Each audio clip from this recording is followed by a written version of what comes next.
Marcos, capítulo 6. Vamos ler desde o verso 30.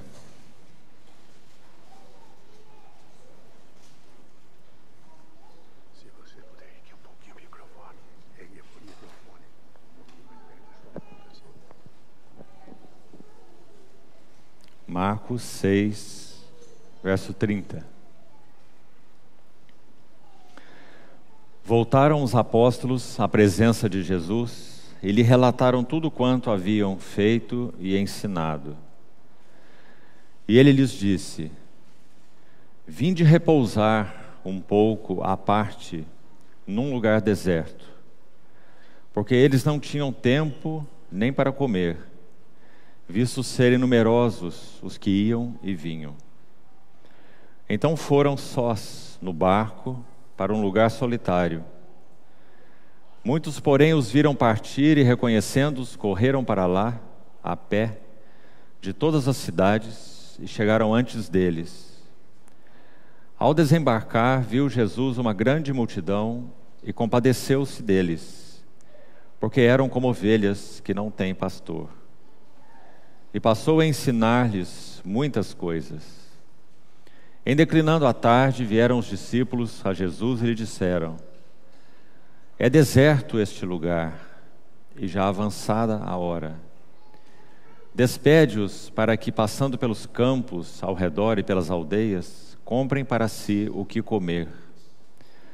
Porém ele lhes disse: dai-lhes vós mesmos de comer. Disseram-lhe: iremos comprar 200 denários de pão para lhes dar de comer? E ele lhes disse: quantos pães tendes? Ide ver. E sabendo eles, responderam: 5 pães e 2 peixes. Então Jesus lhes ordenou que todos se assentassem em grupos sobre a relva verde. E o fizeram, repartindo-se em grupos de 100 em 100 e de 50 em 50. Tomando ele os 5 pães e os 2 peixes, erguendo os olhos ao céu, os abençoou, e partindo os pães, deu-os aos discípulos, para que os distribuíssem. E por todos repartiu também os 2 peixes.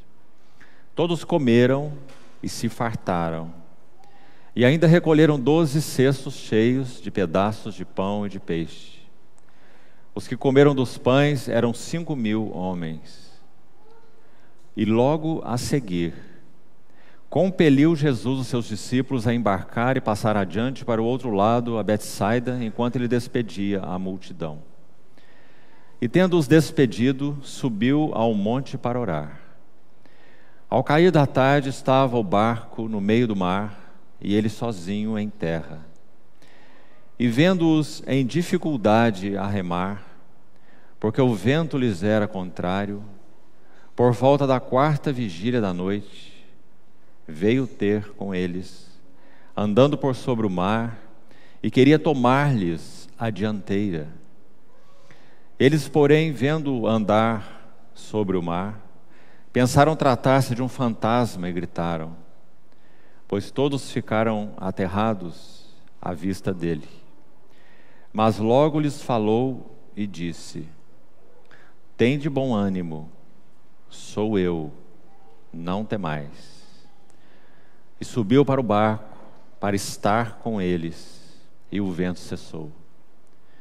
Ficaram entre si atônitos, porque não haviam compreendido o milagre dos pães. Antes o seu coração estava endurecido. Estando já na outra banda, chegaram à terra em Genezaré, onde aportaram. Saindo eles do barco, logo o povo reconheceu Jesus. E percorrendo toda aquela região, traziam em leitos os enfermos, para onde ouviam que ele estava. Onde quer que ele entrasse, nas aldeias, cidades ou campos, punham os enfermos nas praças, rogando-lhe que os deixasse tocar ao menos na orla da sua veste. E quantos a tocavam, saíam curados. Vamos orar uma vez mais.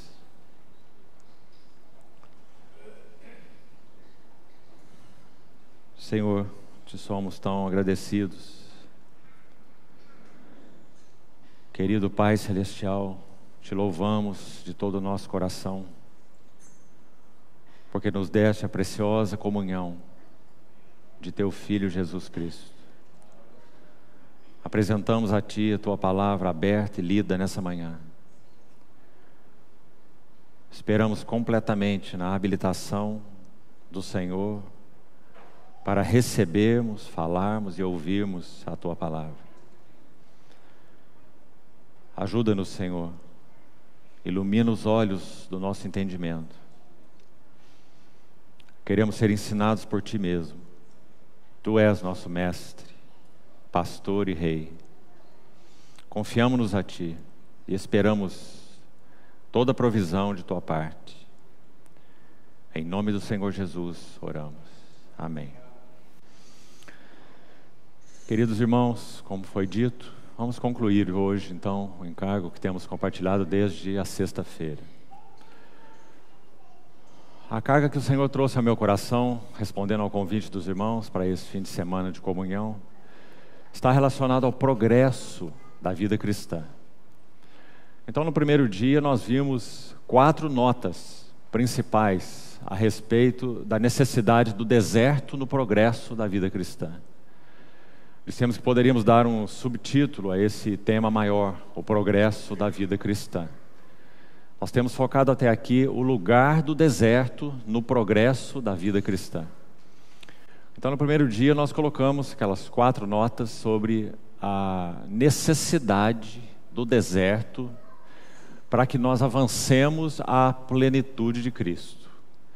Nós vimos que entre Egito e Canaã, o Senhor colocou um deserto. Ele não tomou aquele povo e o transportou do Egito diretamente para Canaã. Eles fizeram uma jornada de 1 ano e meio até as margens do Jordão. E ali não puderam, por incredulidade, avançar, atravessando o rio e entrando na terra. Esse 1 ano e meio, podemos assim dizer, estava no propósito original de Deus. 1 ano e meio de jornada, aprendendo várias lições no deserto e entrando na terra da herança.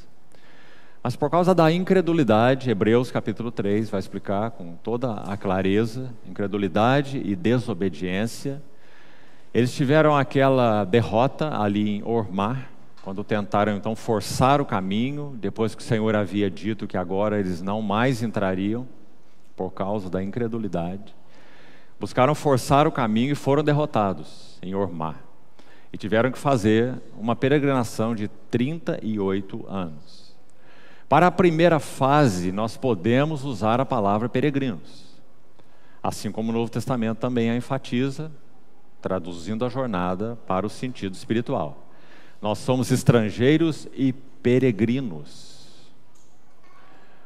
E o livro de Hebreus faz a mesma referência no capítulo 11, dizendo que Abraão peregrinou em tendas, como também os patriarcas. O peregrino sabe de onde veio e sabe para onde vai. O peregrino tem um alvo, o errante não. Por 38 anos no deserto, eles foram errantes. Então, mesmo assim, na graça infinita de Deus, eles foram conduzidos pela nuvem e pela coluna de fogo. Mas o Senhor havia determinado algo no seu coração. Uma determinação solene, que toca a todos nós, já que o livro de Hebreus transporta isso para a linguagem cristã e espiritual. Então é dito que eles não herdariam a terra. E a caminhada de 38 anos teve uma finalidade, era que toda a primeira geração perecesse no deserto, por causa de incredulidade. E a segunda geração, sim, entrou na terra. Por isso nós temos o livro do Deuteros Nomos, a repetição da lei, nas planícies de Moabe, para a segunda geração. Então, ontem, nas 2 sessões que tivemos, nós vimos aquelas 5 lições em 1 Coríntios 10, extremamente importantes, além de preciosíssimas, quando o apóstolo Paulo usa a jornada no deserto para se referir e exortar a igreja cristã, em particular a igreja de Corinto, mas é claro, a palavra de Deus foi escrita para todos nós, seus filhos, seu povo, sua herança. Então nós vimos que Paulo destacou 5 aspectos, versos 6, 7, 8, 9 e 10, de 1 aos Coríntios 10. São 5 aspectos, começando com o não cobiceis as coisas más como eles cobiçaram, e terminando com o não murmureis como eles fizeram e foram então assolados pelo exterminador. Então são 5 exortações de muita importância na vida cristã. Não pratiquemos imoralidade como eles praticaram e foram também julgados pelo Senhor. Então ontem nós examinamos qual é o peso na nossa jornada cristã e no nosso progresso cristão daquelas 5 exortações naqueles 5 versículos que já acabamos de citar. Então isso fizemos ontem e fomos aos textos de onde as exortações de Coríntios foram extraídos. Examinamos então por que Paulo selecionou essas 5 exortações específicas e disse assim, concluindo o que falamos ontem: estas coisas lhe sobrevieram como exemplos.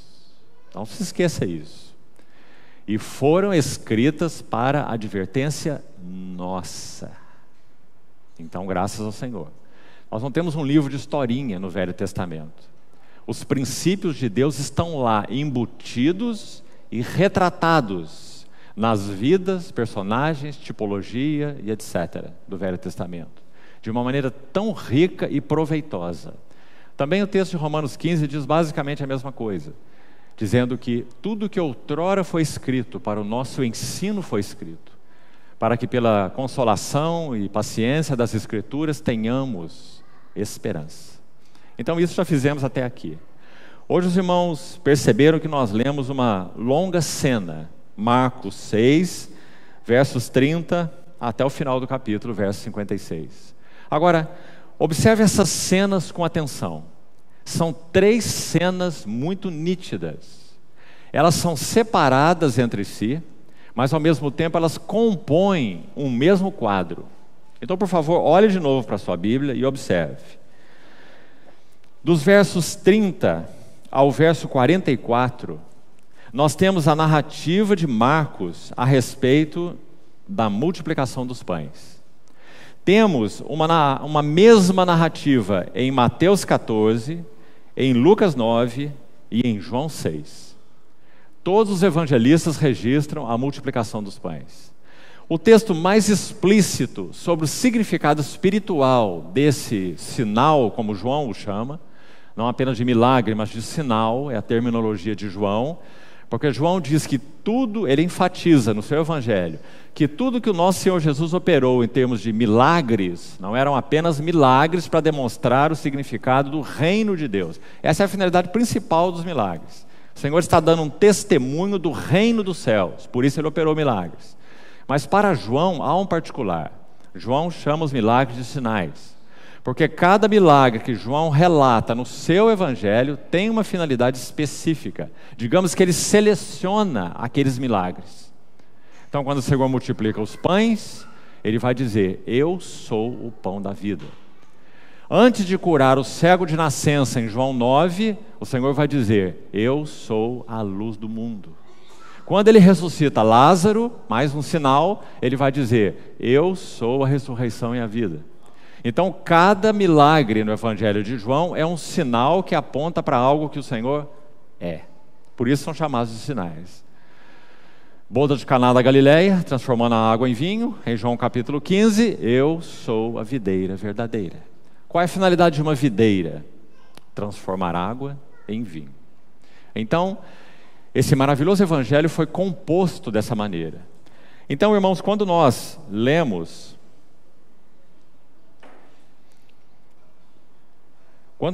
esses primeiros versos, 30 a 44 do capítulo 6, nós temos uma primeira cena, a multiplicação dos pães. Vamos dar um nome para essa primeira sessão: Cristo e a cruz. Cristo e a cruz. Porque, como falamos, quando vamos a João 6, onde nós temos a descrição espiritual desse milagre, ou desse sinal, como falamos, então nós temos uma interpretação muito linda. Quando nosso Senhor, a partir da multiplicação dos pães, vai então ensinar o que nós já falamos. Vossos pais comeram maná no deserto e morreram. Eu sou o verdadeiro pão que desce do céu e dá vida ao mundo.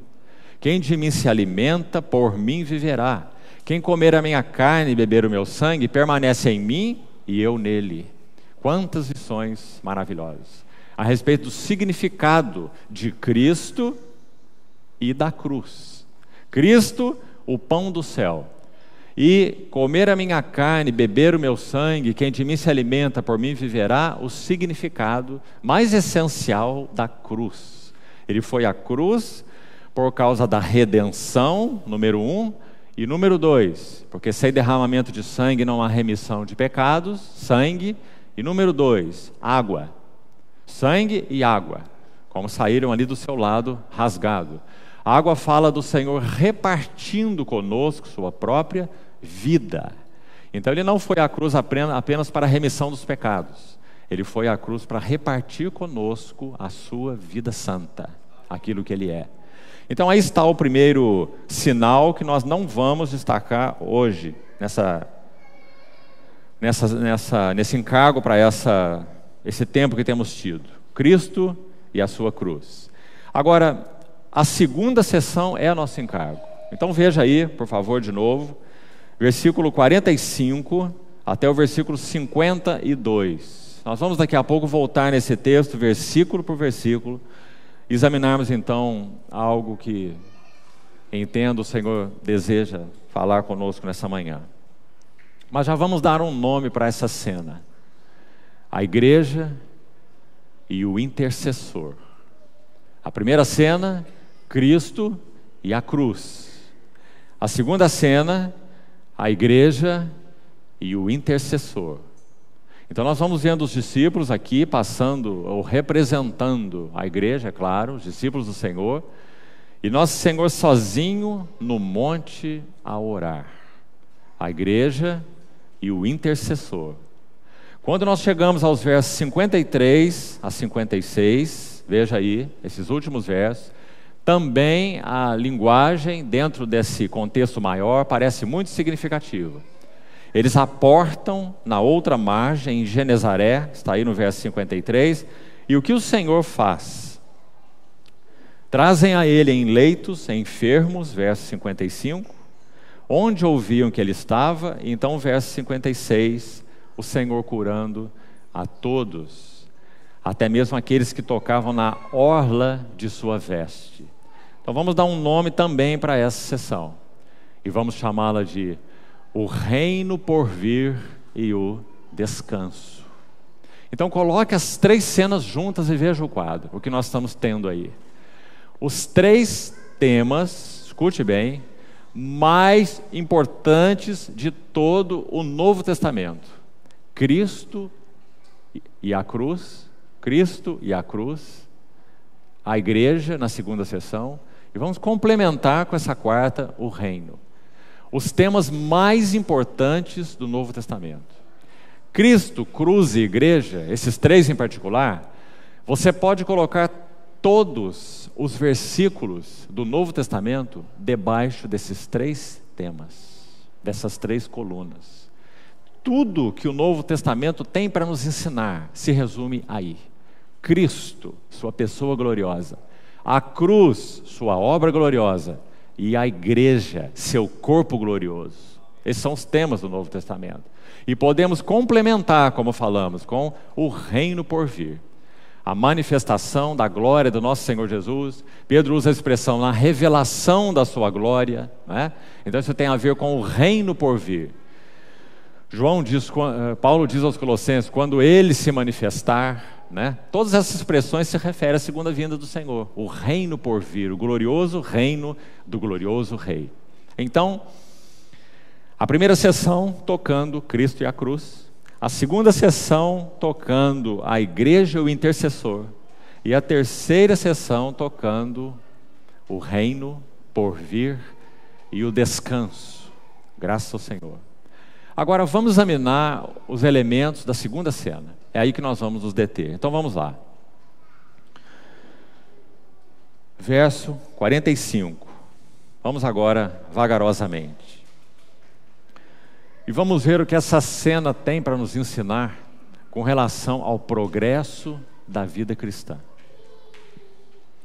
Depois do Senhor realizar esse milagre, então, verso 45, da multiplicação dos pães, Marcos registra assim: logo a seguir, compeliu Jesus os seus discípulos a embarcar e passar adiante para o outro lado, a Betsaida, enquanto ele despedia a multidão. Pelo menos aqui 3 coisas já importantes nesse único versículo. A palavra compeliu. Esse termo significa impelir por força. O Senhor, digamos, deu uma ordem explícita. Ele não apenas sugeriu, ele compeliu. Literalmente é impelir por força. Ele deu a ordem aos discípulos para que, a partir do que eles experimentaram, e vamos ver porquê disso depois, a partir do que experimentaram naquela relva verde, quando o Senhor multiplicou os pães e serviu aquela multidão de 5.000 homens, sobejamente, o Senhor os impele. Ele tem um propósito definido. Então ele impele por força, como é o termo original, no sentido de que o Senhor deu uma ordem, para que eles então agora entrassem no barco e passassem para a outra margem. Nós já lemos aí o que aconteceu nessa viagem. Então o Senhor tinha explicitamente esse desejo em seu coração de se revelar assim, de ensinar algo aos seus discípulos, que seria aprendido onde? Na jornada entre o lugar da multiplicação dos pães e a outra banda. Se formos estudar mais a fundo qual foi o lugar dessa multiplicação, nós vamos ver que foi em Betsaida. Então, em uma outra Betsaida. Então o Senhor foi de uma Betsaida de um lado do Jordão para uma Betsaida do outro lado do Jordão. Betsaida significa casa de peixes. Eles deixaram Betsaida de cá e foram para Betsaida de lá, a noroeste e a nordeste do Jordão. Agora, qual era o motivo? Quando o evangelista diz impeliu os discípulos a embarcar, dentro das ênfases que temos compartilhado desde a sexta-feira, e é aí que nós queremos focar, nós vamos então avaliar essa jornada dos discípulos nesse tema maior, o progresso da vida cristã, o progresso da jornada cristã. Depois do Senhor se revelar a eles como aquele que é o pão da vida, Cristo e a cruz, esse pão partido, distribuído a eles, alimentando essa multidão, digamos que então ele dá uma ordem para começar a jornada. Nós estamos excluindo essa cena de todo o restante do evangelho, é claro. Estamos colocando essas 3 cenas juntas como um quadro separado e específico. Então digamos que depois do Senhor alimentar a multidão com o pão, eu sou o pão da vida, quem de mim se alimenta, por mim viverá. Cristo e a cruz. Essa é a nossa primeira revelação. Não houve nenhuma antes dessa, quando o Senhor se fez conhecido para nós. Nós, nas nossas palavras e na nossa experiência, fizemos a mesma declaração de Pedro, de uma maneira ou de outra. Quando nossos olhos foram iluminados, nós também dissemos: agora vejo que tu és o Cristo, o Filho do Deus vivo. Essa foi nossa confissão. Para quem iremos nós? Só tu tens as palavras da vida eterna. Então, quando conhecemos a Cristo como pão, a Cristo e a cruz, qual é o próximo passo do Senhor na sua história conosco? Impele-nos a embarcar e passar para o outro lado. Então, essa jornada contém lições muito preciosas. Porque, irmãos, quando o Senhor os impele a fazer isso, olhe agora o quadro no contexto maior do Novo Testamento. Quando o Senhor os impele a fazer isso, ele sobe ao monte. Não é interessante? Ele poderia ter ido a qualquer outro lugar. O texto diz que o Senhor queria tomar-lhes a dianteira quando ele foi encontrá-los na tempestade no mar, naquele vento impetuoso, e eles em dificuldade a remar. Por que o Senhor já não fez isso antes? Os impeliu a embarcar, tomou aqui um outro caminho, andando por sobre as águas, não é? Nenhuma dificuldade para o Senhor fazer isso, estava lá esperando a hora que eles aportassem, lá estava o Senhor para recebê-los do outro lado da margem. Porque ele os impele a embarcar e sobe ao monte para orar. Então, monte esse quadro em sua mente, porque é um lindo quadro. Os discípulos no barco a remar, o intercessor no monte a orar. Esse é o tema de Hebreus. O sumo sacerdote que vive para interceder por nós. E os discípulos no barco, com dificuldades, a remar, porque o vento lhes era contrário. É uma linda cena. Então, vamos seguir com ela. Verso 46. Tendo-os despedido, subiu ao monte para orar. Como nós já falamos, aí está o intercessor, na sua posição no alto do monte. Ao cair da tarde, verso 47, estava o barco no meio do mar e ele sozinho em terra. Vamos de novo parar aqui um pouco. Os discípulos do Senhor, e também a multidão, mas particularmente os discípulos, eram cuidados pelo Senhor de uma maneira magnífica. É dito no texto que nós lemos, especificamente verso 34, que quando nosso Senhor viu aquela grande multidão, veja o texto, compadeceu-se deles, porque eram como ovelhas que não têm pastor. Se isso era verdadeiro no coração do Senhor com relação à multidão, era especialmente verdadeiro com relação aos seus discípulos. Quando nosso Senhor estava no Getsemane a orar, bem posteriormente, e aquela escolta de soldados veio buscá-lo para finalmente levá-lo, agora era a sua hora, antes não. Você lembra o que aconteceu? Você lembra do relato? É dito que o Senhor se adiantou aos seus discípulos e perguntou aos guardas: a quem buscais? E eles disseram: a Jesus, o Nazareno. E ele disse: sou eu. O que ele está fazendo aí? Aquilo que ali em João 17 ele expressa orando ao Pai assim: enquanto estavam comigo, eu os guardei e os protegi, e nenhum deles se perdeu, a não ser o filho da perdição, para que se cumprisse a Escritura. Então essa foi sempre a atitude maravilhosa, doce, protetora do Senhor para com seus discípulos. A mesma coisa aconteceu aqui. O Senhor os ensinou largamente naquela campina, porque você vê que também nós lemos isso, né? Nos versos iniciais, que o Senhor os ensinou largamente, os ensinou muitas coisas, é dito aí no mesmo verso 34. Então, diante desse largo ensino, essa multidão de 5.000 homens estavam famintos. E nosso Senhor queria cuidar deles, porque Ele é o pão da vida. Então, quando Ele realiza o que Ele realizou e impele os discípulos a embarcar, primariamente, digamos, e literalmente falando, Ele tinha um primeiro objetivo. E nos parece muito claro que era ir para casa. Sabe por quê? Quando a Bíblia registra aqui no verso 53 que eles chegaram na outra banda, a terra de Genezaré, e nós temos a referência no verso 45, compare aí, que quando o Senhor os compeliu a embarcar, era para que eles passassem para o outro lado, a Betsaida. Agora, vamos parar aqui um pouquinho, que eu acho que essa lição vai nos ajudar. Deixa aí marcado o texto, já estamos voltando a ele. Abra no livro de João, por favor, Evangelho de João. Veja o capítulo 6, a mesma narrativa, como falamos, da multiplicação dos pães, em João, capítulo 6. Veja o que é dito no verso 15. João 6,15. Sabendo, pois, Jesus que ele já multiplicou os pães. Então, escute bem aí. Sabendo Jesus que estavam para vir, com o intuito de arrebatá-lo, para o proclamarem rei. Para o proclamarem rei. Novamente, retirou-se sozinho para o monte.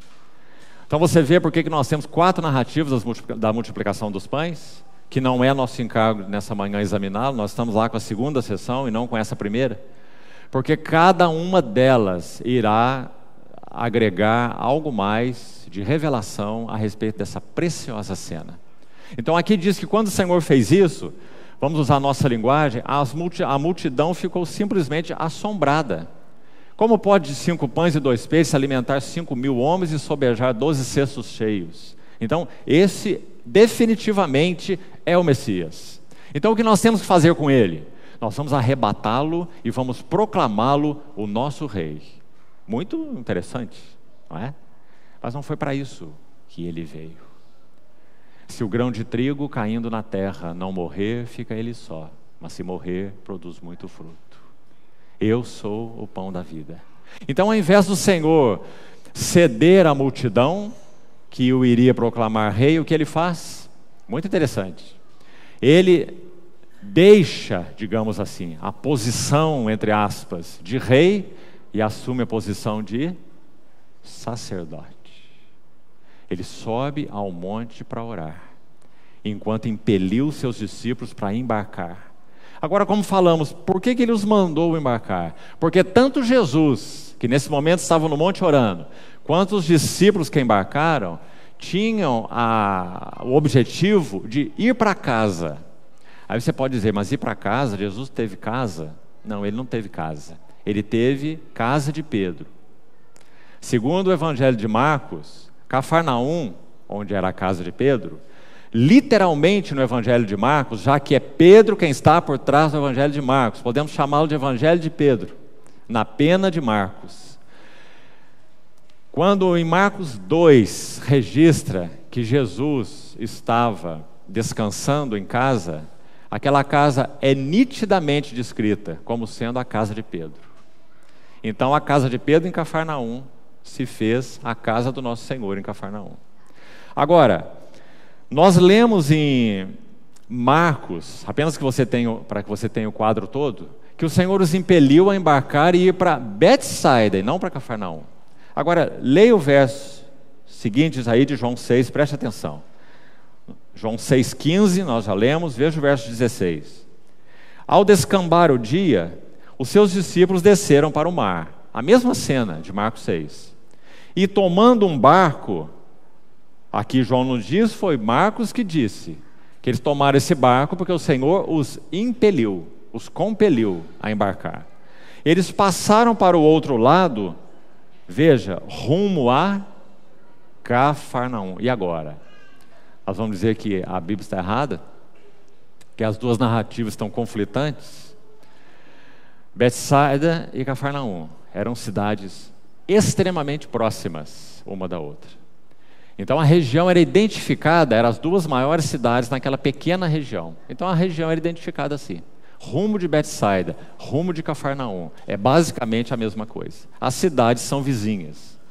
Agora, por que nós lemos esse versículo? Não é só para curiosidade bíblica.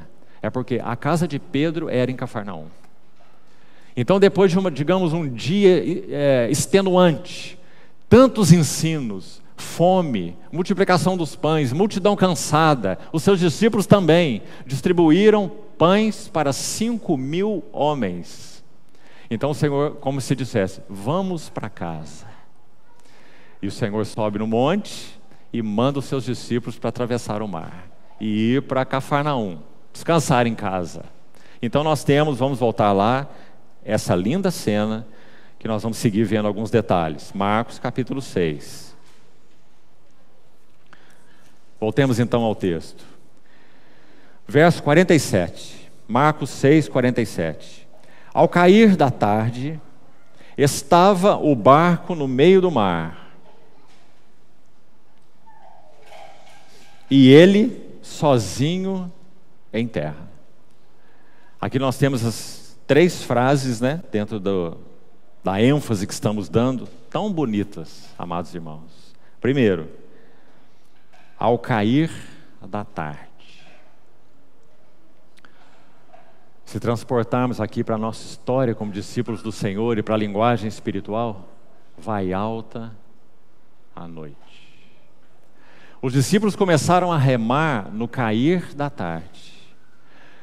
Vamos ver o detalhe aí mais à frente, que já era a quarta vigília da noite e eles ainda estavam remando. Depois do dia extenuante que tiveram. Os romanos, o Evangelho de Marcos foi escrito particularmente para os romanos. Ele tem uma identificação romana. Quando as palavras judaicas são usadas, hebraicas são usadas em Marcos, elas são traduzidas, porque ela não é para o público judaico, ela é para o público romano. Então, quando os romanos dividiam a sua jornada diária em vigílias, o dia e a noite, eles dividiam a noite em 4 vigílias. Das 6 da tarde às 6 da manhã, 12 horas, em 4 vigílias, de 3 horas cada uma. Então, se eles estavam remando na quarta vigília da noite, olha o verso 48, no meio do verso, por volta da quarta vigília da noite. Então, vamos ser complacentes e vamos dizer que a quarta vigília estava começando. E ela começa às 3 da manhã, a última vigília. Mas eles embarcaram no final da tarde.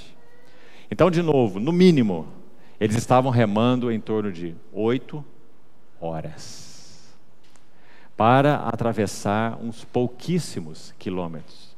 Já que o Mar da Galileia tem um formato mais ou menos assim, e eles estavam atravessando aqui do nordeste para o noroeste, um pequeno trajeto. Mas eles foram tomados por uma tempestade, vento impetuoso, contrário a eles, e eles estavam ali completamente exaustos a remar. Isso fala muito da nossa jornada até que o Senhor venha. Então é dito, ao cair da tarde, estava o barco no meio do mar, e ele sozinho em terra. Uma cena maravilhosa.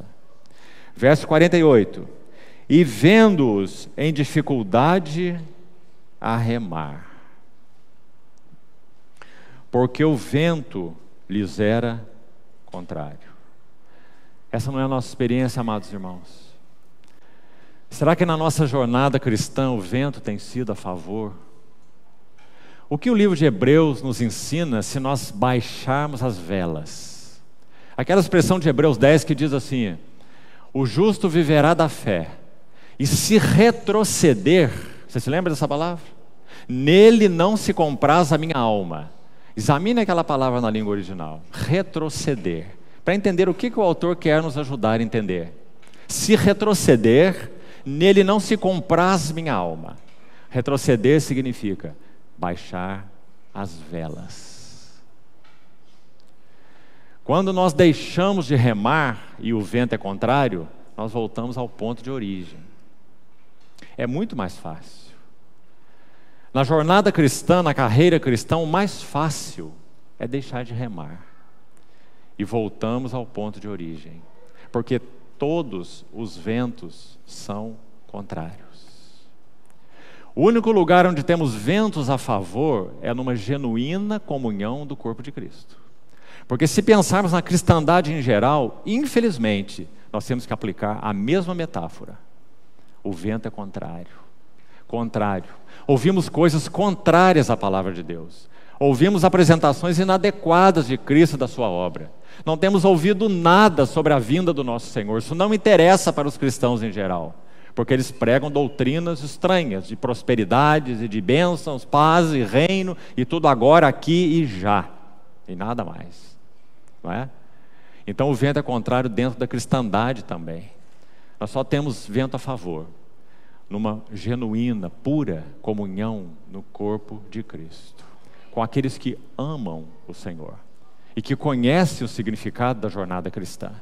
Sabe, irmãos, a jornada cristã tem 2 características principais. As 2, novamente, você vê com clareza no livro de Hebreus. Primeiro é olhando firmemente para Jesus, autor e consumador da fé. Fixamente. Mas o livro de Hebreus não diz só isso. O livro de Hebreus usa 2 vezes a palavra considerar, que fala de você colocar um telescópio para examinar um astro e dedicar sua vida estudando esse astro, não é? Esse é o nosso Jesus. Então diz: considerai atentamente o apóstolo e sumo sacerdote da nossa confissão, Jesus. Mas não diz só isso, diz também assim: considerai-vos também uns aos outros. para nos estimularmos ao amor e às boas obras. Que interessante, querido irmão. Significa que nós, coloquemos assim, com reverência, nós só temos duas coisas nessa nossa jornada: o nosso Senhor Jesus e uns aos outros. Na genuína comunhão do corpo de Cristo. Nós não temos nada mais. Como nós falamos, quando olhamos para a cristandade, quanto vento contrário. Não estamos usando uma linguagem de crítica, porque nosso Senhor também não faz assim. Nós também vemos ovelhas que não têm pastor. E queremos de alguma maneira, pela graça do Senhor, poder ser úteis. De alguma forma. Em Cristo. Mas o fato é que o vento é contrário. Mesmo na cristandade. Muito mais no mundo. Nas universidades, o vento é a favor. Irmão, o mundo é bom. Será que quando João diz não ameis o mundo, João é ascético, anacoreta, exicasta? Será que ele é? O mundo é bom. Eu me lembro, amado irmão, de uma cena que nunca mais saiu da minha mente. Essa guerra da Síria já tem mais de 250 mil mortos em 4 ou 5 anos, em torno disso. Uma calamidade. Eu me lembro de passagem, numa reportagem, uma cena de bombardeio. E havia 2 meninos, de 8 a 10 anos no máximo. E havia uma coluna de uma casa derrubada, cheia de cinza, e um menininho sentado nessa coluna. E ele estava sentado desolado. Sentado na coluna, com sua mão entre a perna e sua cabeça baixa. E do seu lado, um outro menino. Ou seu irmão, ou seu amigo. E esse outro menino estava apavorado. Um desolado e um apavorado. E esse menino do seu lado batia a mão na sua perna, como que dizendo, a linguagem corporal falava tudo. Batendo a mão nas suas pernas, olhando para o seu companheiro assentado, cabisbaixo, desolado naquela coluna, como se ele estivesse dizendo: toda a nossa referência acabou, tudo acabou. Nossa casa acabou, nossos pais acabaram, tudo acabou, não temos mais nada. Completa insegurança, desolação, perda. O mundo é bom.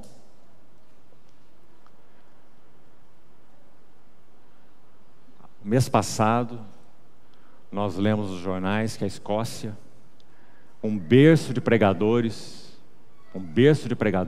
no tempo da Reforma e em diante, foi o primeiro país a declarar a legitimidade dos relacionamentos homoafetivos e etc.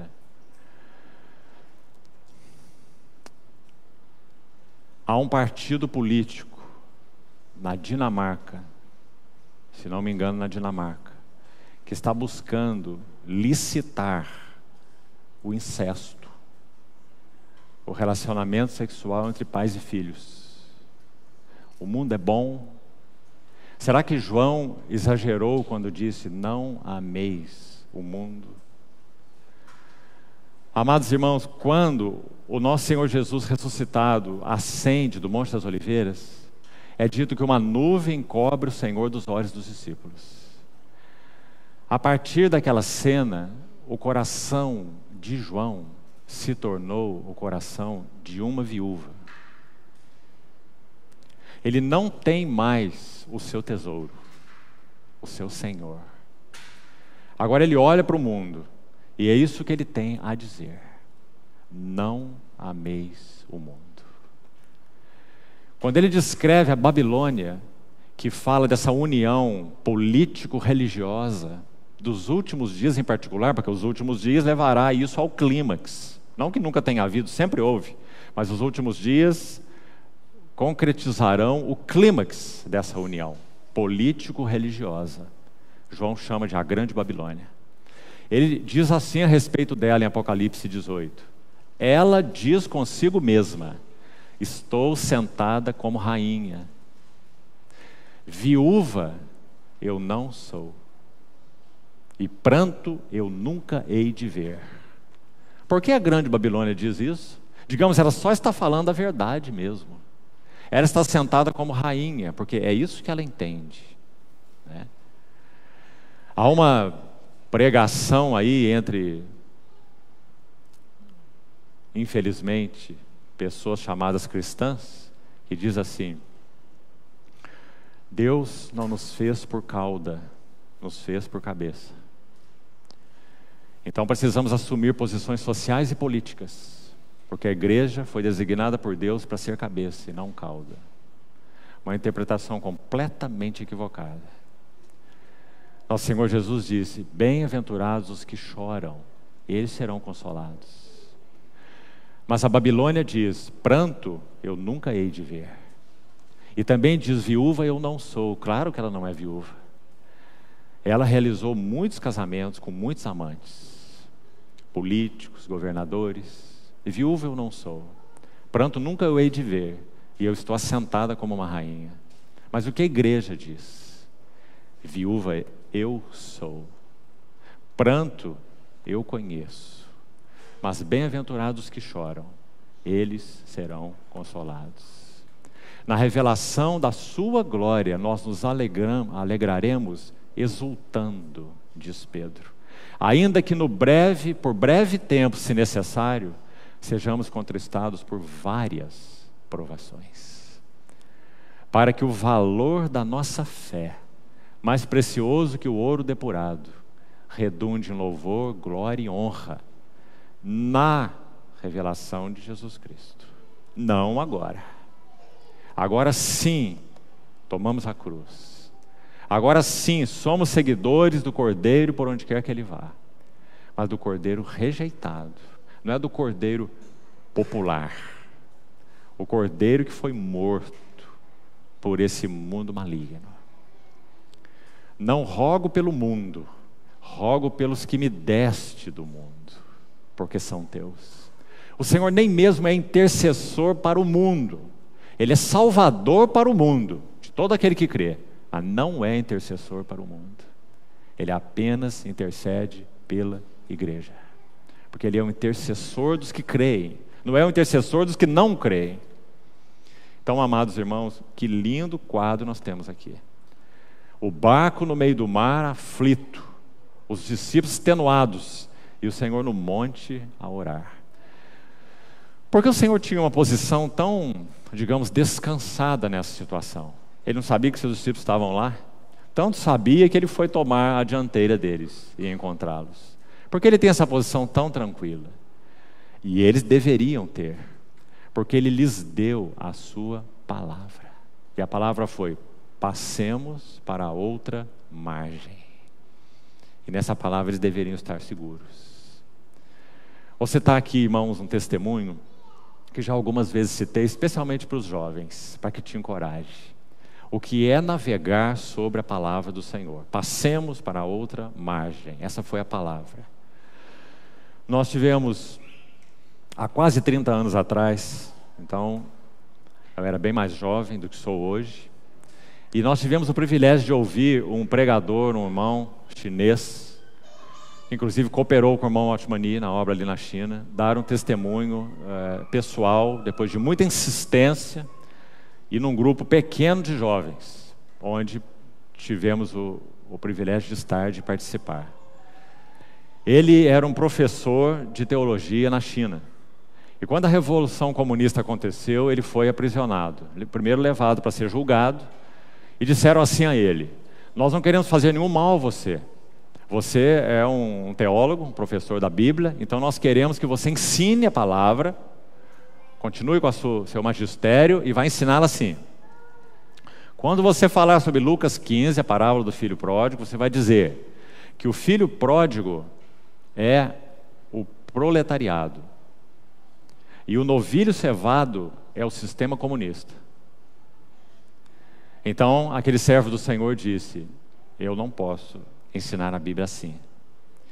E eles disseram: então, você vai entrar naquele ônibus e vai para um campo de trabalhos forçados. E ele nem mesmo voltou em casa. Quando ele entrou naquele ônibus, ele viu toda sorte de pessoas que o sistema comunista recolhia das ruas. Havia ali mendigos, ladrões, prostitutas e de tudo naquele ônibus. E lá estava esse servo do Senhor. Então ele diz que ele fez uma pergunta, oração ao Senhor. Ele perguntou assim: Senhor, o que eu estou fazendo nesse ônibus? Já que ele era um servo do Senhor. Senhor, o que eu estou fazendo nesse ônibus? Então ele diz que o Senhor disse uma palavra ao seu coração. E está em Isaías 53, 12. Tão conhecido o capítulo Isaías 53. Lá no verso 12, foi o que o Senhor falou ao seu coração. Assim, ele foi contado com os transgressores. Ele foi contado com os transgressores. Esse é o nosso Senhor Jesus. Sabe o que esse irmão nos disse? Quando ele chegou nesse campo de concentração, disseram assim a ele: você vai viver 6 meses, porque ninguém aqui vive mais de 6 meses, ninguém. Eles dormiam ao relento, debaixo de uma moita de bambu, trabalhando em uma plantação de arroz gelada. Ele disse: seu pé vai começar a inchar, sua perna, e a hora que o inchaço chegar no seu abdômen, acabou, você vai morrer. Todos aqui têm esse destino. Esse irmão serviu forçadamente nesse campo de concentração 22 anos. E finalmente saiu de lá. Sabe o que ele nos disse? Que essa palavra do Senhor, ele foi contado com os transgressores. O sustentou como um maná do céu a cada manhã. Cada manhã que ele despertava naquele campo, esse versículo refalava ao seu coração. Ele foi contado com transgressores. Esse irmão aprendeu o que nosso Senhor Jesus disse: não só de pão vive o homem, mas de toda palavra que procede da boca de Deus. Disso viverá o homem. Irmãos, que lição nós temos a aprender na nossa jornada cristã. Não é questão, me entenda bem aqui, com cuidado, essas palavras que eu vou dizer.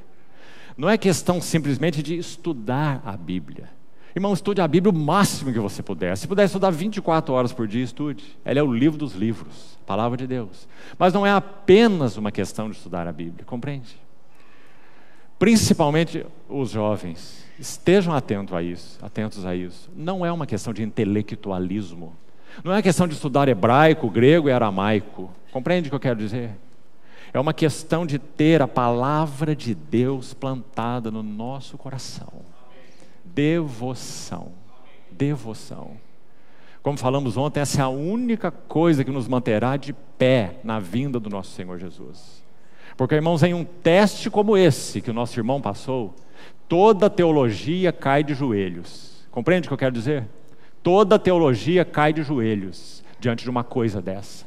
Você vai largar tua mulher, você vai largar teus filhos, você vai largar tudo, e você vai ser isolado num campo de trabalhos forçados.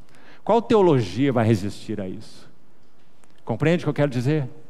Só a devoção resiste a isso. Devoção ao nosso Senhor Jesus. Eu sou dele e ele é meu, e ninguém me arrebatará das suas mãos. Então, irmãos amados, é isso que os discípulos estão experimentando aqui. O nosso Senhor impeliu-os a embarcar e passar para o outro lado. Só que a jornada não seria fácil, porque aquele que criou todas as coisas tinha preparado algo. Eles iriam enfrentar uma tempestade, eles iriam enfrentar vento contrário, eles iriam ter dificuldade para remar. Irmão, está fácil remar? Está fácil. Tudo é contrário a nós. Os valores da sociedade, princípios que já não há mais, nenhum princípio, nenhum valor. Nós já passamos há muito tempo da geração pós-moderna. Esse termo já é arcaico. Nós ouvimos isso há 20 anos atrás. O termo atual é pós-verdade. O que é pós-verdade? Eu tenho minha verdade, você tem a sua verdade. Encontre a sua verdade, eu encontro a minha verdade. Cada um vive de acordo com a sua verdade. Não há verdade absoluta. Esse é o ensino da pós-verdade. Isso significa não tem Deus, não tem trono, não tem nada. Cada um de nós vive segundo a sua verdade. Essa é só uma maneira bonita, entre aspas, de dizer assim: cada um vive segundo seus apetites. e as suas paixões e do jeito que quiser, não é? Irmãos, muito rapidamente vai chegar a hora em que vai ter aí grupos tentando pleitear a legalização de união de homens ou mulheres com animais. Pode aguardar, muito rápido, porque incesto já está sendo pleiteado. Então esse é o mundo no qual nós vivemos. O cálice da medida da iniquidade dos amorreus está chegando ao topo. Agora, irmãos, por um lado, nós temos uma pena no coração. Claro que nós temos. Nós nos compadecemos. Por outro lado, nós temos uma exultação. Vai alta, muito alta, a noite, e vem chegando o dia.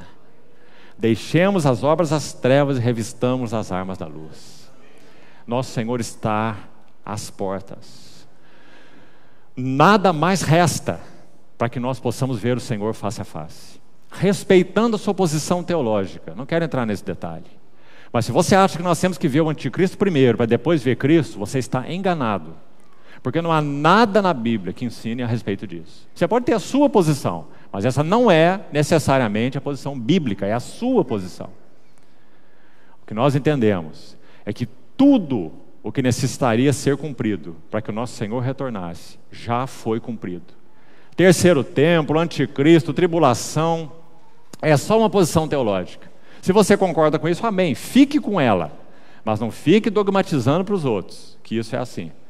Porque cada martelo que você bater aqui, eu posso bater outro lá, para te mostrar que não é bem assim. Porque a Bíblia não deixou claro, nem aqui e nem ali. Se nós passaremos por tribulação, não sabemos. Se nós veremos o anticristo, não sabemos. Se o Senhor tardar, nós veremos. Passaremos por essa prova a mais. Mas nada mais precisa ser cumprido para que o nosso Senhor Jesus volte. Nada mais. Porque o arrebatamento da igreja pode sim, claramente, pode, não estou dizendo que vai, pode claramente anteceder todos esses eventos, inclusive a revelação do anticristo. Primeiro a igreja arrebatada para o encontro com o Senhor nos ares, e depois uma grande tribulação na terra. Sim, isso muito bem pode suceder. E mais do que isso, irmão, esse é nosso clamor e essa é a nossa oração. Ou você quer ver o anticristo e o seu reino nesse mundo? Nós queremos ver a Cristo. Então nós oramos, Maranata, vem Senhor Jesus.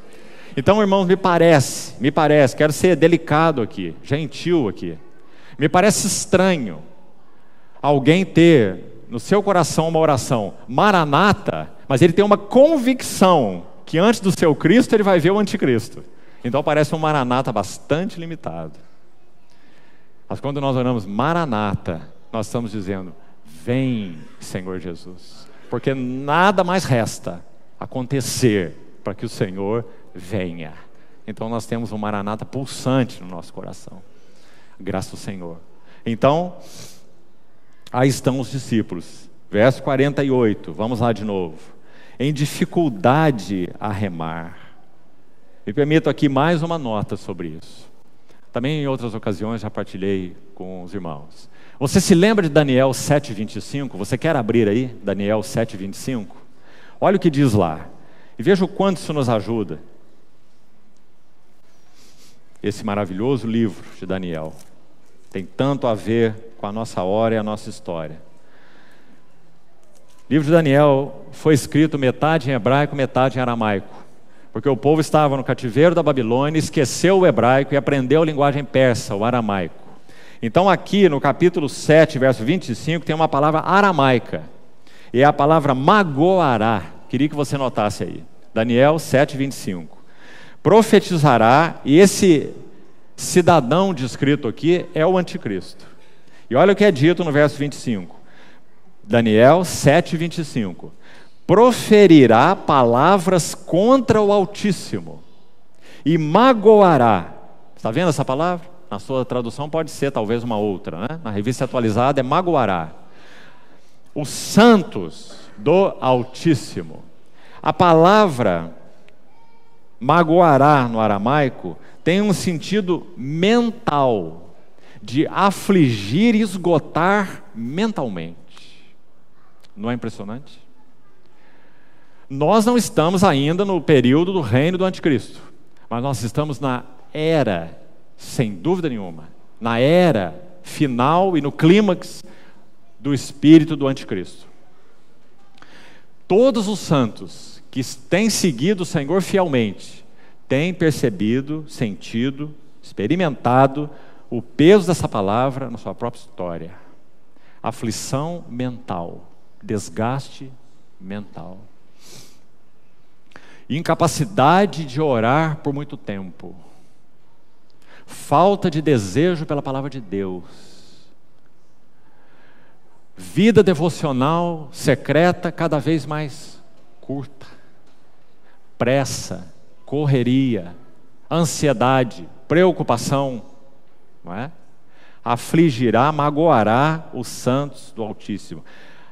A palavra também tem a ideia de consumir. Veja que palavra forte. Ele consumirá os santos do Altíssimo. Irmãos, é esse o tempo que nós estamos vivendo. Antigamente, na minha época de jovem, quando nós nos formávamos em medicina, odontologia, uma carreira acadêmica aí qualquer, era suficiente. Você ia lá exercer a sua clínica geral, não é? E olha, era muito apreciado, né? O doutor fulano, o doutor ciclano. Hoje você faz uma medicina e uma odontologia, não serve quase para nada. Nada. É um curso básico. Você tem que fazer um pós. Não é assim? E o pós acaba com você. E acaba com o seu tempo, e acaba com as suas energias, e acaba com a tua mente. É essa geração que nós vivemos. Nada contra fazer uma pós-graduação. Mas cada um de nós precisa ir aos pés do Senhor e dizer: Senhor, eu estou sendo consumido. Conheço um irmão que passou por essa transição, estava buscando oportunidade de trabalho e foi muitas oportunidades de trabalho. Currículo aqui, currículo ali, currículo lá. Me permita ilustrar assim. E ele, então, num determinado momento, aquele currículo avançou nesse processo de entrevista e ele foi fazer a sua entrevista psicológica. Quando ele foi fazer a entrevista psicológica, uma pessoa preparada, muito preparada na área dele, e começou a fazer a entrevista. Então a pessoa foi tirando as conclusões, né, para depois dar o laudo aí, digamos assim, o resultado dessa entrevista. Sabe o que ela colocou nessa entrevista?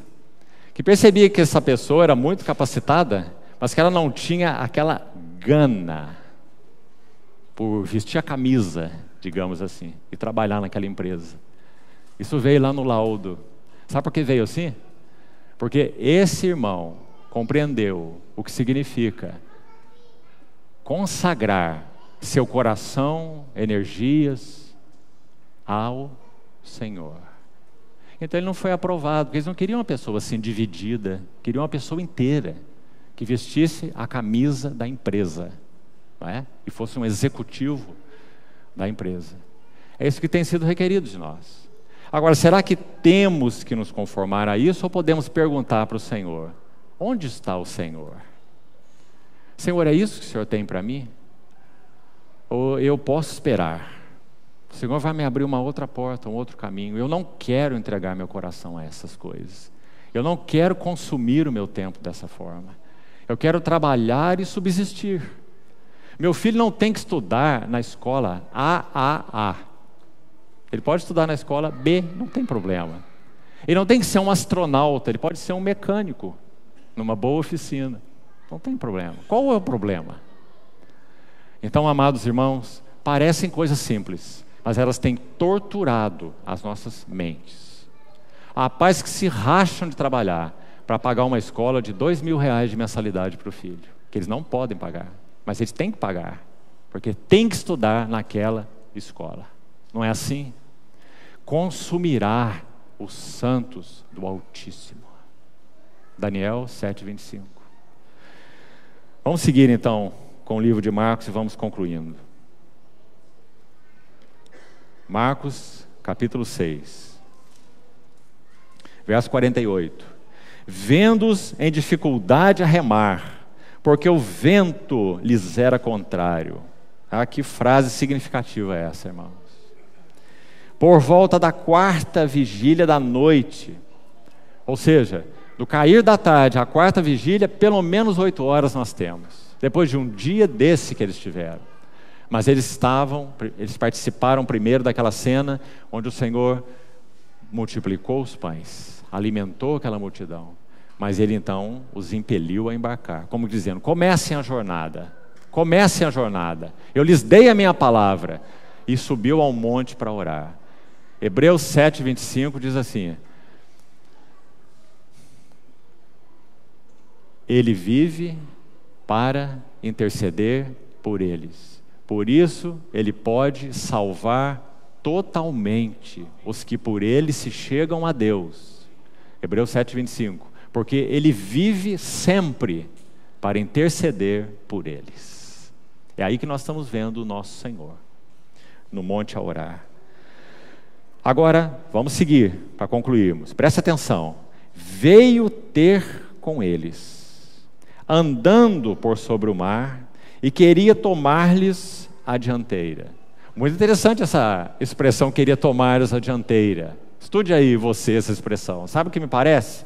Que o Senhor então, no momento oportuno, depois desse seu tempo de orar, de interceder ali no monte, Ele vai ao mar, os discípulos já estão no meio do mar, como diz aí, remando contra o vento, e Ele começa a andar sobre as águas aqui, imaginemos, e Ele quer tomar a dianteira dos discípulos, é como que dizendo assim: é por aqui que vocês vão, me sigam, nós vamos para outro lado, para outra margem. Queria tomar-lhes a dianteira. Quando eles viram essa cena desse homem andando sobre as águas, nós vimos o que aconteceu. É um fantasma. E ficaram apavorados, né? Verso 49. Já citamos. Vendo andar sobre as águas, pensaram se tratar de um fantasma e gritaram. Verso 50. Imagina essa cena, né? Eles gritando dentro do barco, vendo um fantasma. Verso 50. Pois todos ficaram aterrados à vista dele. Agora aqui tem 3 frases maravilhosas. O progresso da jornada cristã. Preste atenção. Mas logo lhes falou e disse, primeira frase: tende bom ânimo. Irmãos, tem um hino de Jesse Penn-Lewis muito lindo sobre a volta do Senhor. E ela enfatiza, são 3 ou 4 estrofes, se não me engano são 4 estrofes, e ela enfatiza o refrão assim: fique firme, voltarei. Que importa o mundo conturbado de tristeza e dor, se o conflito aqui na terra já está a terminar, e o príncipe da vida dará prêmio ao vencedor. Então ela enfatiza esse refrão: fique firme, voltarei. É isso que o Senhor quis dizer com tende bom ânimo.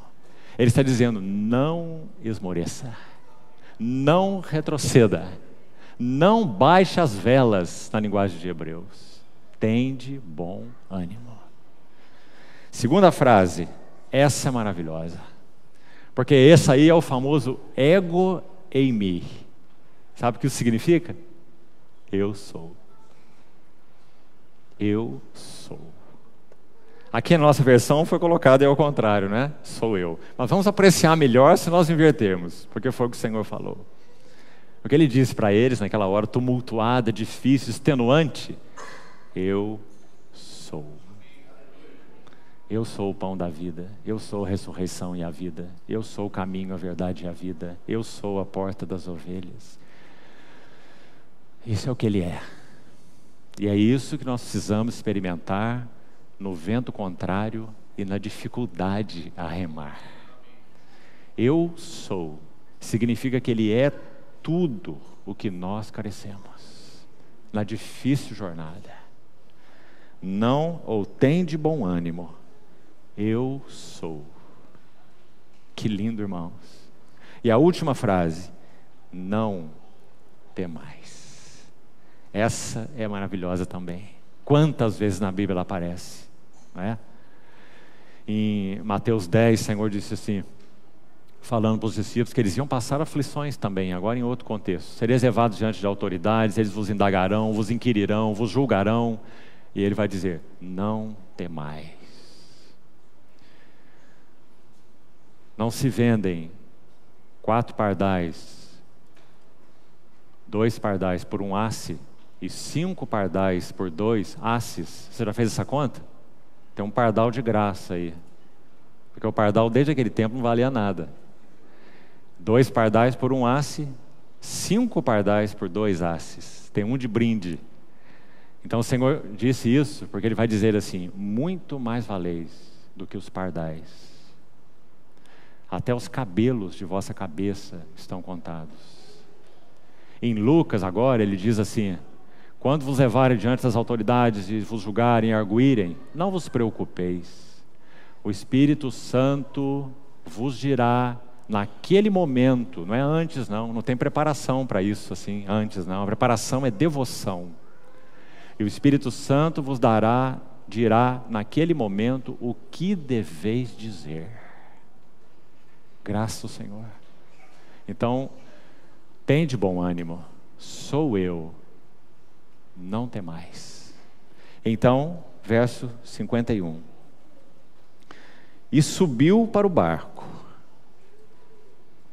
Agora, olha essa expressão, para estar com eles. Sabe o que vamos fazer? Deixa aí esse capítulo marcado, volte 3 folhas aí, vá para Marcos capítulo 3. Marcos 3. Olha o que está escrito nos versos 13 e 14. Aqui o Senhor teve também uma noite de oração antes de separar e escolher os seus apóstolos. E é dito assim em Marcos 3,13. Depois subiu ao monte e chamou os que Ele mesmo quis, e vieram para junto dele. Então designou 12.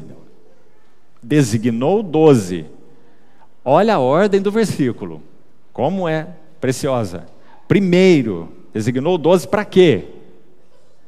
Para estarem com Ele. Companheirismo, devoção, estar aos seus pés, eram para Ele. E então, coloquemos assim, os enviou para pregar e exercer autoridade, expelir demônios à frente aí, né? Mas o motivo principal e o chamado qual era? Estar com Ele. Você viu que essa frase se repetiu em Marcos 6,51? E subiu para o barco para estar com eles, porque para isso eles foram chamados. Esses discípulos conheciam o que era, por exemplo, exercer a autoridade do Senhor, não é? Mas eles estavam lá na tempestade, estavam apavorados, né? Exaustos, em dificuldade a remar. Então vem o intercessor, desce do monte, porque ele vive sempre para interceder por nós. E ele entra no barco para estar com eles. Paulo diz que quando nosso Senhor finalmente vier nos encontrar, Ele já o vem em nossas experiências de dificuldades, mas quando Ele vier definitivamente, Paulo vai dizer em 1 Tessalonicenses 4, e estaremos para sempre com o Senhor. Agora não apenas nos socorrendo aqui ou ali, mas estaremos para sempre com o Senhor. Graças ao Senhor, que maravilha. Então, olha o que mais a narrativa. Você está vendo que cada frase é uma pérola preciosa nesse texto? Subiu para o barco, primeiro. Para estar com eles, segundo. Terceiro, e o vento cessou. Agora, a última lição para concluirmos.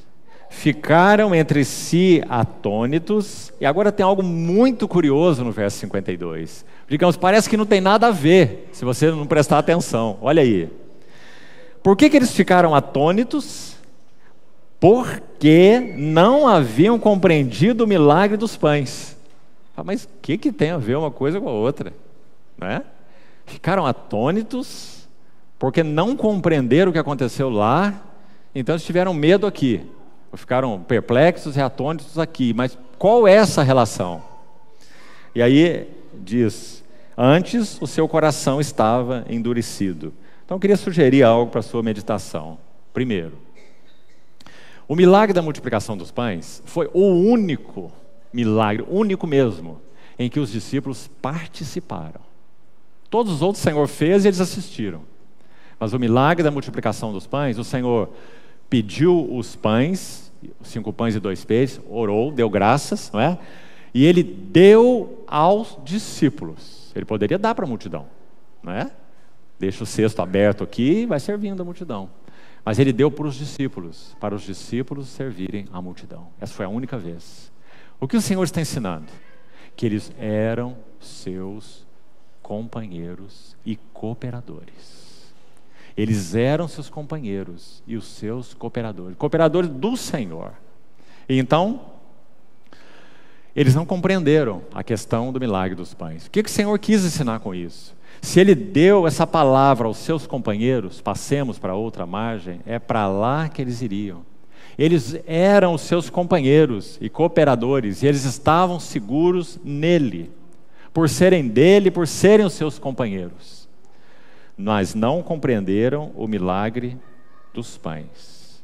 Mais uma coisa relacionada ainda, mais uma relação entre esse não compreender o milagre aqui no barco, né, e a relação com o próprio milagre. Quando o Senhor multiplicou os pães, então o que Ele ensinou? Eu sou o pão da vida. Quem de mim se alimenta, por mim viverá. O Senhor tinha dado a eles a sua palavra como o pão. Passemos para outra margem, embarquem para Betsaida, para lá que nós vamos para a casa de Pedro, vamos descansar. O dia já está declinando, nós estamos exaustos, né? O Senhor lhes deu sua palavra. E eles deveriam aprender a viver da palavra do Senhor, assim como foram nutridos daquele pão que o Senhor multiplicou e serviu naquele lugar deserto.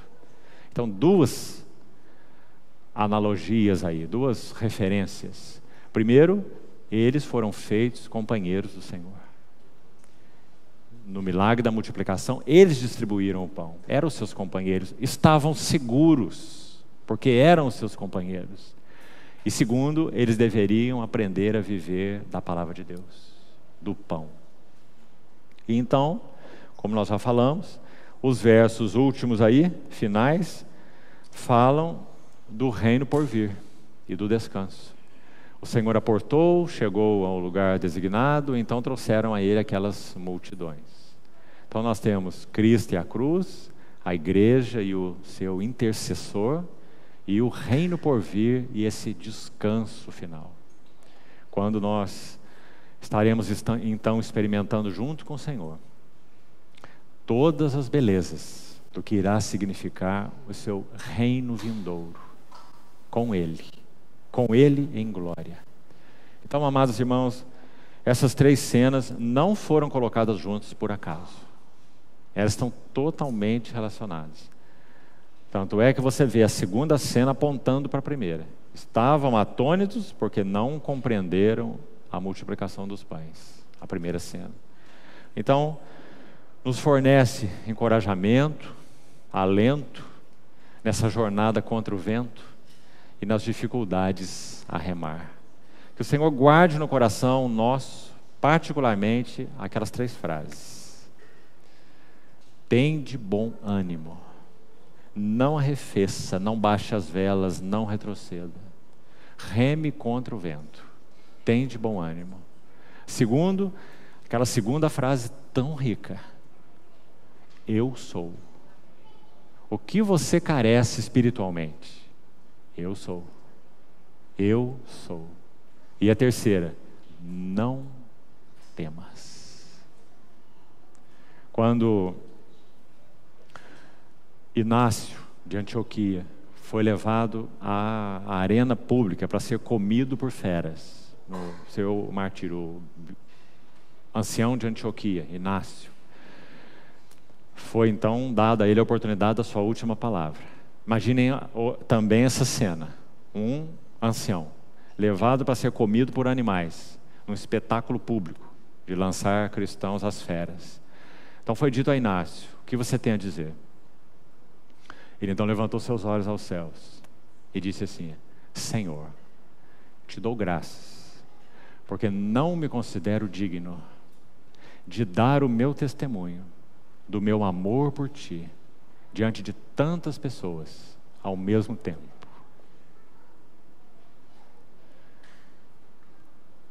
Louvado seja o Senhor, Porque sua provisão para nós é uma provisão particular, específica, exata, para aquele vento contrário e para aquela dificuldade a remar, até ao extremo.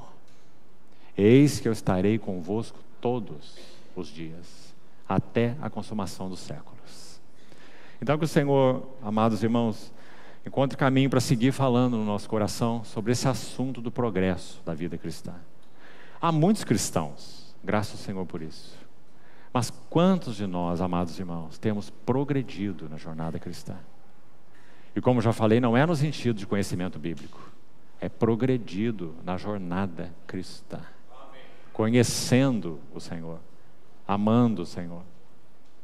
Então que o Senhor trace essa jornada para nós com mais clareza, que levemos nosso coração diante dele, como falamos ontem, pedindo que sua luz e sua verdade examine fundo os nossos corações, cobiça, murmuração, descontentamento, imoralidade, aquilo que está mencionado em Coríntios 10, e assim possamos avançar para o Senhor. Não basta sermos cristãos, não basta nos reunirmos e dizer somos igreja. Aliás, não devíamos fazer isso, porque a igreja aqui em Campinas é maior do que esse grupo aqui, né? Então, não basta nada dessas coisas, e algumas delas estão equivocadas, inclusive. Precisamos aprender ao caminho de avançar para o testemunho do Senhor. Também não podemos dizer nós somos o testemunho do Senhor. O testemunho do Senhor é maior do que nós, mesmo nessa cidade aqui, né? Mas o nosso desejo, o nosso coração é, sim, queremos avançar para o testemunho do Senhor. Não é para uma obra particular, para constituirmos alguma coisa, seja isso ou seja aquilo, não é? Para termos um nome tal ou um nome tal, isso não nos interessa. Nós queremos avançar para o testemunho do Senhor, para que Ele seja visto em nossas vidas. Então, vamos orar nesse sentido, concluir, e o Senhor nos abençoe nesse tempo, partindo o pão juntos. Senhor, nós somos muito gratos, porque o Senhor, nosso pão, pão da vida, comemos de Ti. O Senhor mesmo nos impeliu a entrar no barco e passar para outra margem. Aguardamos aquele dia em que aportaremos no reino por vir e no descanso. Mas, Senhor, enquanto estamos aqui, com vento contrário e dificuldade a remar, nós te suplicamos que o Senhor fale e refale aos nossos corações, para que realmente tenhamos bom ânimo, não retrocedamos, não nos acovardemos, não baixemos as velas, conhecendo que o Senhor é o que é, o eu sou. E te pedimos que o Senhor comunique a nós, a cada manhã, a cada circunstância, a cada vento contrário, o teu não temas. Sabemos, Senhor, que ninguém poderá nos arrebatar das tuas mãos, nem morte, nem vida, nem anjos, nem poderes, nem altura, nem profundidade, nem fome, perigo, nudez.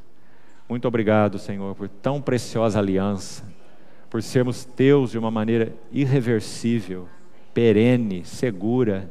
Louvamos teu nome, Senhor. Pedimos que todas as verdades que compartilhamos nesses dias sejam para todos nós encorajadoras. Mantém essa tua palavra no nosso coração, porque queremos avançar para o teu testemunho. Ajuda-nos, Senhor. Corrige-nos, Senhor. Fala-nos, Senhor. Assim oramos, no teu precioso nome. Amém.